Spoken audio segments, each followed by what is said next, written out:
Welcome, everybody, whoever you are. Welcome, welcome, welcome. This is episode 1 of Learn with Bruce and Eddie.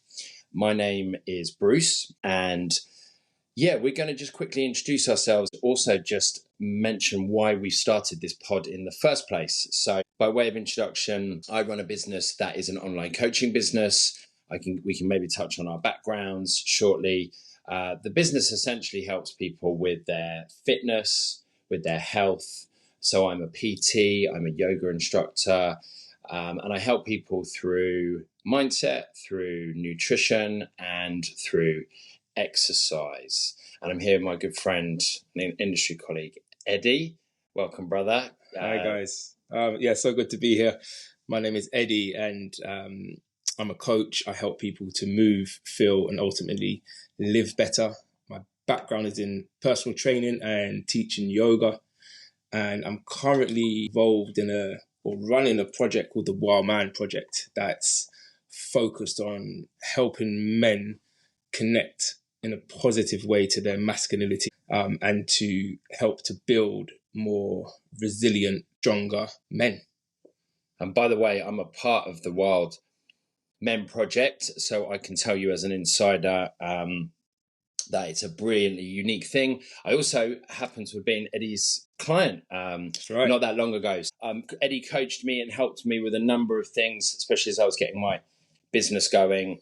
I'm now a regular journaler. He's given me lots of really useful tools that I've carried into my life. But anyway, we'll probably get onto that and journaling and things in a future episode. So why did we start this podcast? Well, really, I came to Eddie because I have clients who ask me a lot of things about some of the same reoccurring topics. So I thought it'd be really useful to kind of put together a pod to kind of try and address these topics as best we can. We've got very similar experiences, very similar backgrounds, and we kind of do quite similar things. So that's really what it was born out of. What do you want to achieve from this, Eddie, to put you on the spot? To share our experiences, because I think we can learn so much from hearing other people experiences who have been through the motions, so to speak. So both Bruce and I have tried pretty much everything out there in terms of fitness, and also outside of fitness, just through our lifestyles. We've had very unhealthy lifestyles, we've had very healthy lifestyles, and all the things in between.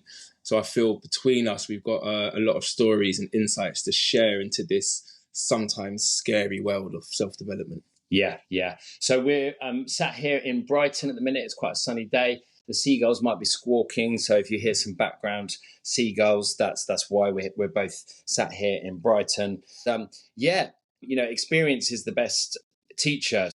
I think for a lot of my clients, and I know for Eddie's clients, our backgrounds, we've gone through similar things that maybe some of our clients have done, which I think is a real blessing, to be able to give them that life experience of how we navigated through these things. And I think that's what people maybe, can really benefit from and will relate to. So we wanted to do this like as a little bite-sized thing. So we're going to try and keep each pod to about 15 to 20 minutes so you can listen to it whilst having a walk, driving to pick up the kids or to wherever you're going, whatever you do. And, we just really hope that this in some way positively impacts people's lives. I think that's why we both do what we do. So maybe that's a good opportunity. So Eddie, why don't you give us how did you arrive to where you are today? Where did it all start? Give us a flavour as to your background, because I know your story, but for the listener. So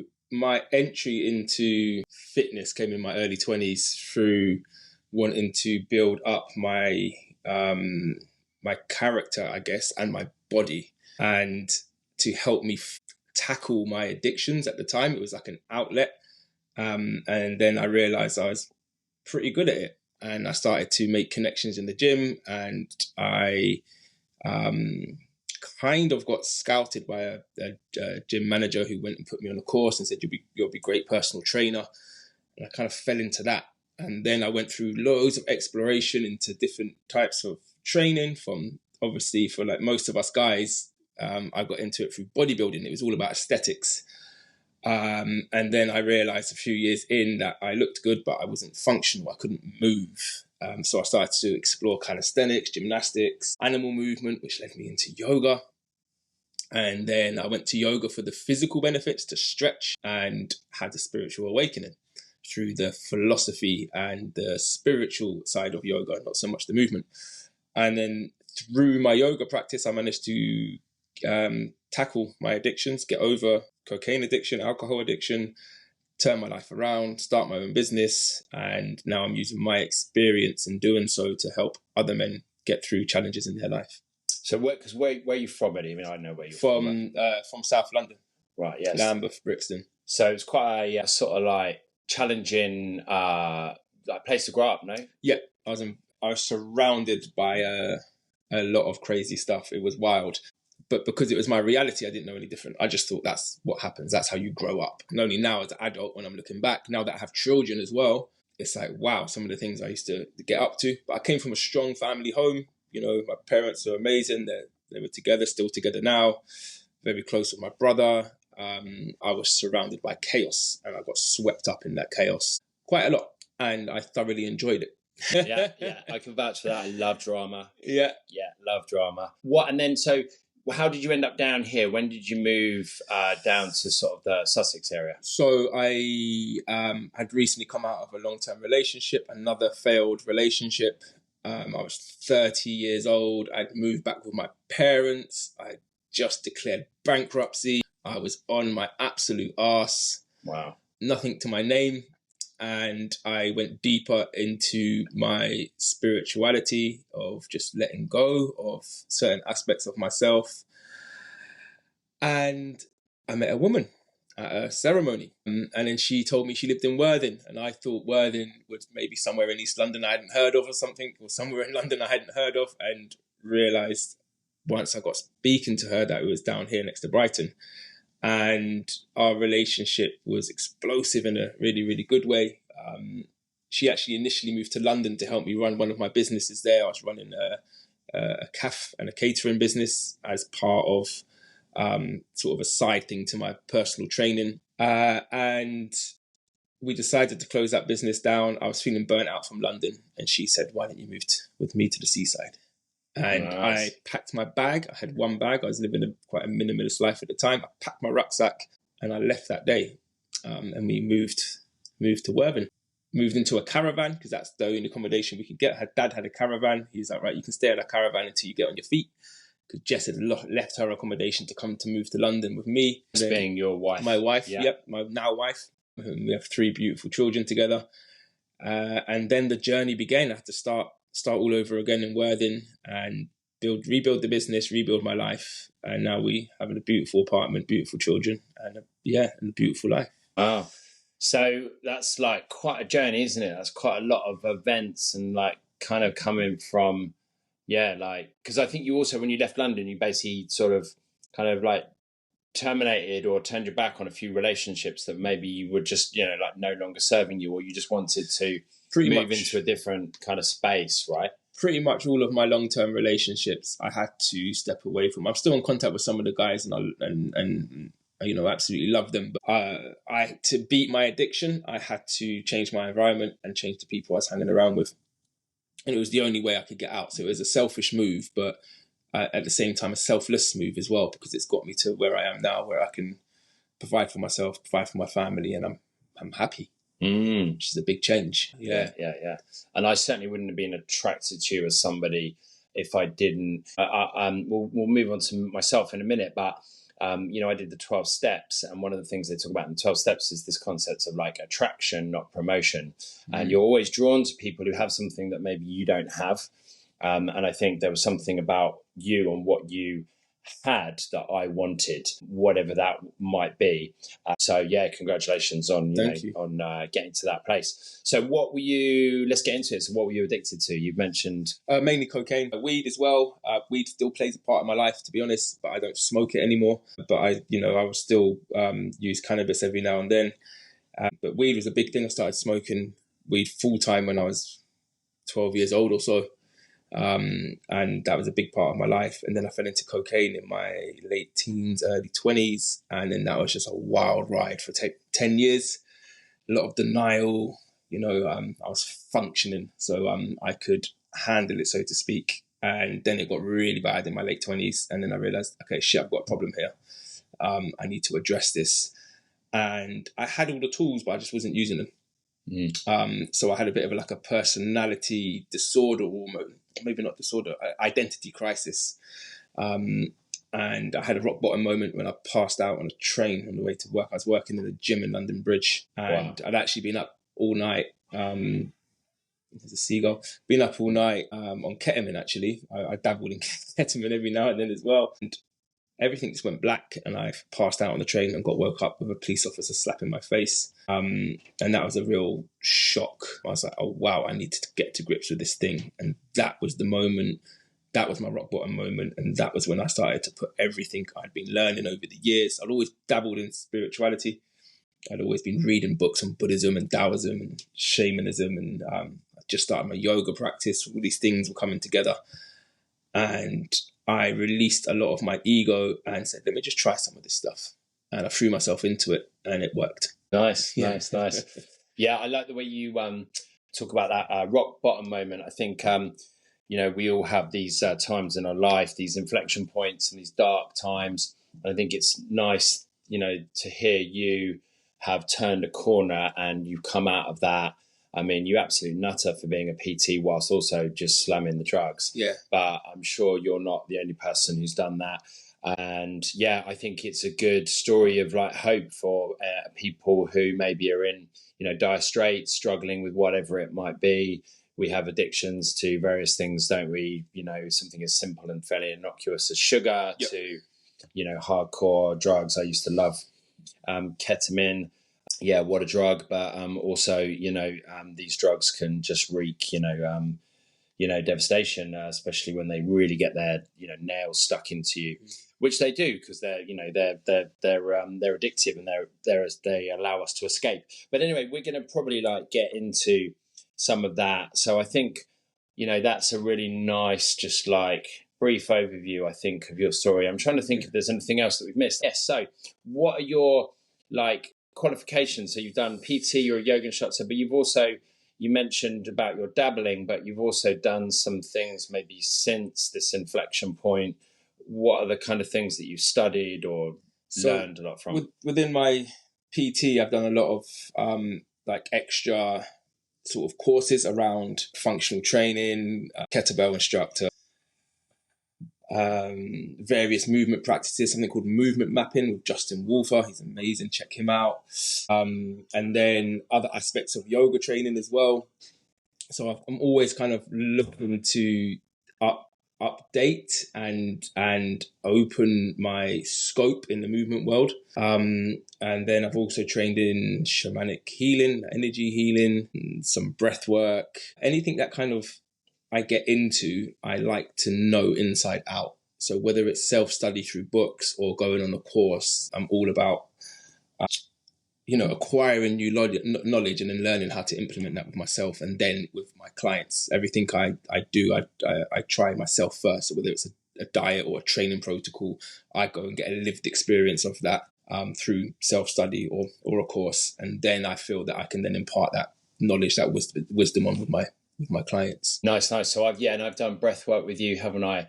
And I think the good thing about or for me, what attracted me to work with you and to get to know you is I think you you're into these things and you have a good understanding, but you're not your atypical kind of hoodoo voodoo you're sort of yoga guy. I could tell I don't think he's always been like this. Maybe the tattoos kind of gave it away. I don't know what it was, but I think, within some of these things that you're talking about, there is a kind of, maybe a bit of a stigma or a sort of typecast. You think of the type of people. And actually, it's becoming a lot more mainstream, but I think, how you got into it is a really interesting point in terms of, you wanted to kind of broaden your world. You went into it open-minded. You wanted to really have it teach you, whatever the learning was. And I think I think that's also a really good message. I think people, I think be very wary of, writing things off until you try them. So yeah, maybe we touch on myself Yeah, let's hear your a little story, bit. Bruce. So I've got a very different background to Eddie, but also there's some massive, massive overlap. So where do I start? So I was not.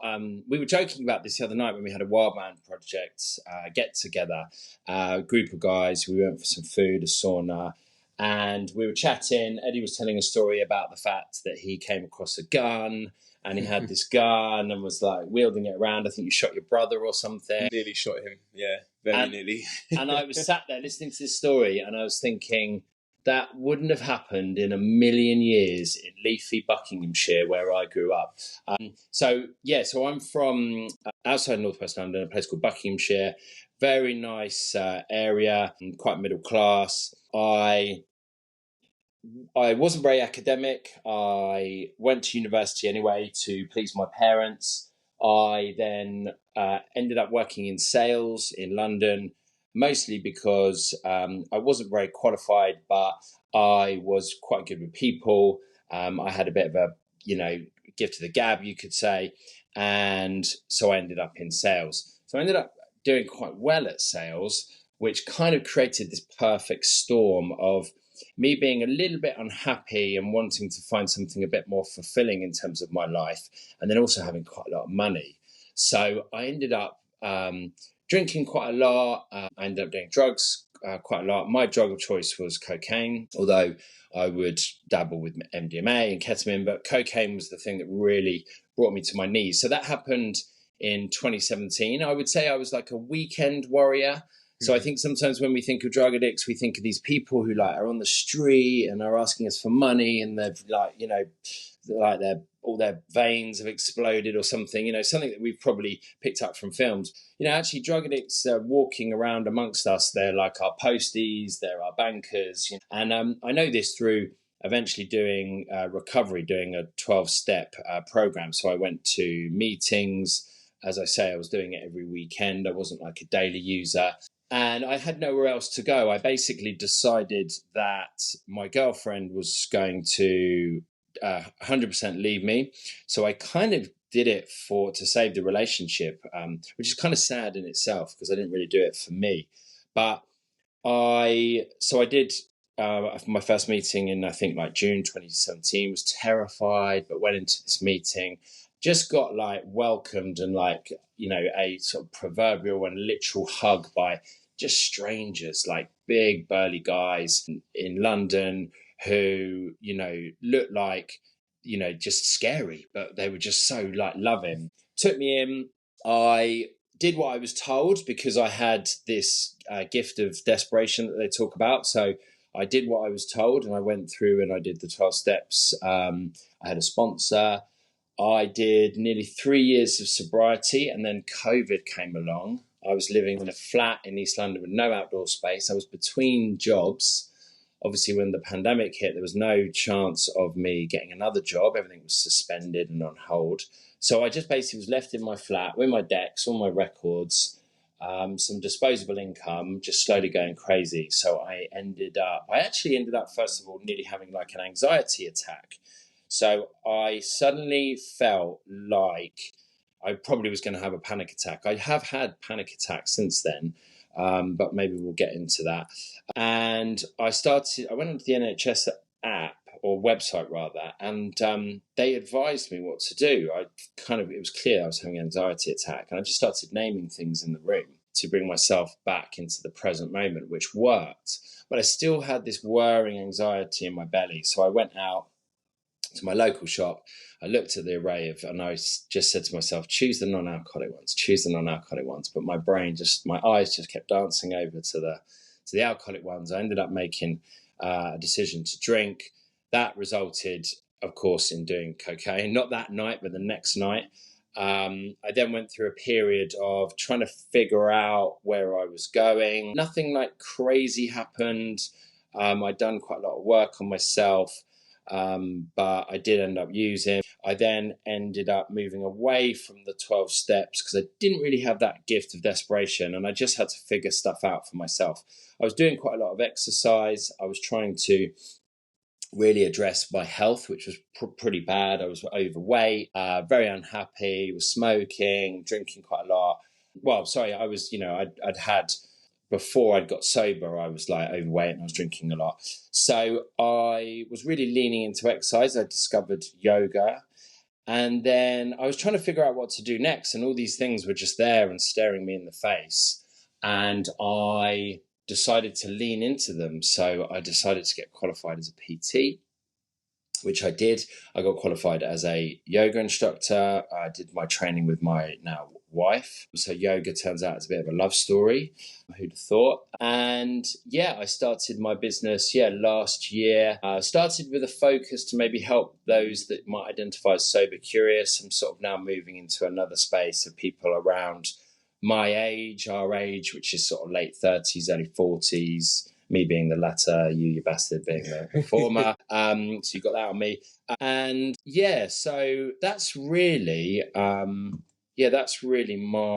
my story. And I've just been, I think, on a journey of like a journey. I've been, on this sort of quest to really learn more about myself. I think my self-awareness has grown like incredible amounts.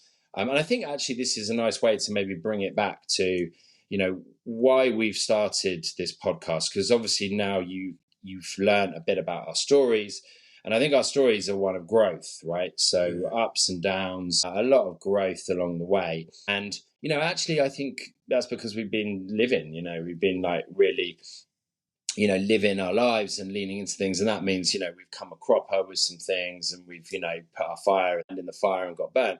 So now it's really a case of, sharing and imparting some of that experience. But also we have clients now who come to us and want to ask us about some reoccurring themes, some reoccurring topics. So we're going to cover what we have identified as the 7 kind of topics initially that we're going to then now hopefully put out over this next couple of hours, if we are concise and things with our language.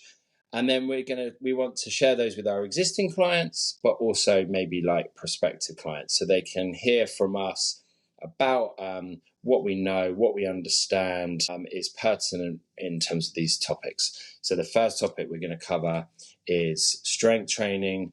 We hope that you enjoy that, and we hope that you enjoy it all future episodes, and pick and choose the ones that kind of interest you, that you feel would add the most value to your life. I don't know what else there is to say. That's it. I think that's a wrap. Nice. So, enjoy, guys, and we'll see you in the next episode.